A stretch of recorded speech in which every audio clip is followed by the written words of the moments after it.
I want to tell you a story about the challenge of Jewish leadership. For many months, the Brandeis University rowing team had been a dismal failure. Every meet, they were dead last. And so they finally decided to find out what they were doing wrong.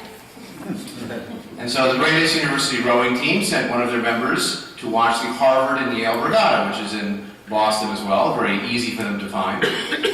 And the member of the team came back and reported, "Guys, we're doing it all wrong.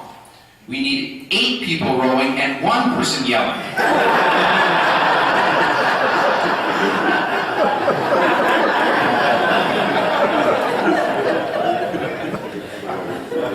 Do you see how this is the challenge of Jewish leadership? There are particular challenges to secular humanistic Jewish leadership. We draw individuals with their own opinions. We are members of the Jewish family who are not shy about telling each other what we think. We are communities of volunteers who are there because of their personal cultural connections and not out of a sense of obligation or commandedness. And the democratization of knowledge has made the world such that anyone who has one of these feels that they are an expert on anything by saying, "Okay, Google," or asking the Siri Oracle. The question is, what do we think Jewish life is most like? Is Jewish life like mowing the lawn, like plumbing and electrical work, or surgery? If it's like mowing the lawn, then sure, you can do it yourself, or hire the neighborhood kid or someone you know to do it. And if the edging isn't perfect, and if it doesn't come out perfectly well, it'll grow back, it's no big deal. If, on the other hand, Jewish life is like plumbing and electrical work, there's nobody stopping you from doing that on your own house if you choose to. And maybe some people are good at doing it for themselves.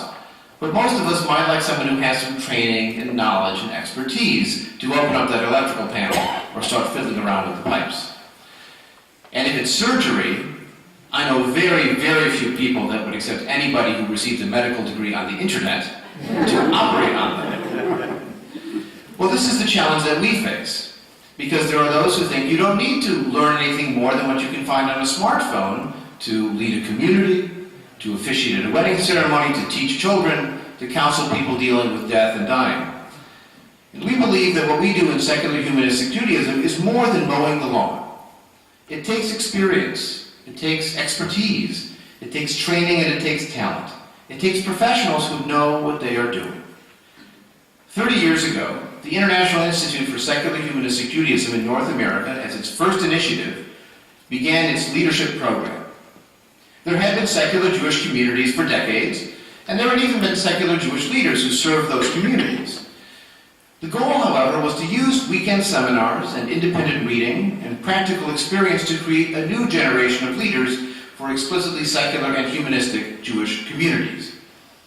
In the 30 years since that program began, we have graduated over 60 leaders, also called madrichim or madrichot, or wegweisers, to serve in our communities and to serve the Jewish world through weddings and funerals, through community building and education.